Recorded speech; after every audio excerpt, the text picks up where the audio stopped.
Hello, what's up mga kabarong nagurat? For today's video is ako'y nagbabalik at magluluto tayo ng pating. Charot, tagala nga iti patingin. Siyempre, for the unang step tayo is magigisa tayo ng sibuyas, bawang at layan. Kiwar-kiwarin mo ito baka maksit at salasalaan ko ito para sumarap ang aking niluluto. Chares!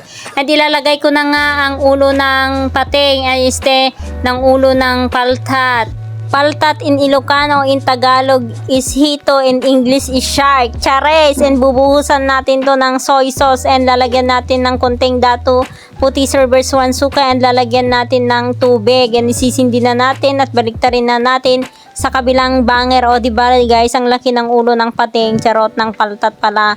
And ayan na nga, lalagyan natin ng paminta para naman may mga rika-rikado na siya for the adobo nga eh. And babaliktarin ko na naman sa kabilang banger na guys. Tapos ko na nga kiwar-kiwarin at balibaliktarin. And ayan na, tatakpan ko na para naman magburik-burik na siya. And ayan, nilagyan ko ng magic sarap para sumarap. And lagyan ng dahon ng milina, dahon ng laurel.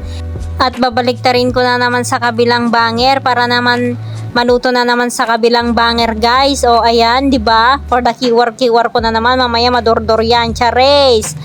And after 36 years guys, and pwede na, ayan na. So naluto na and babaliktarin natin sa kabilang banger para naman magkalasa na naman sa kabilang banger. Siyempre, kakabaliktad kung tukit deket madordor, awan na nga rod pag numaran. Kaya ayan na guys, pwede nang hanguin and ayan na ang finished product. Charan!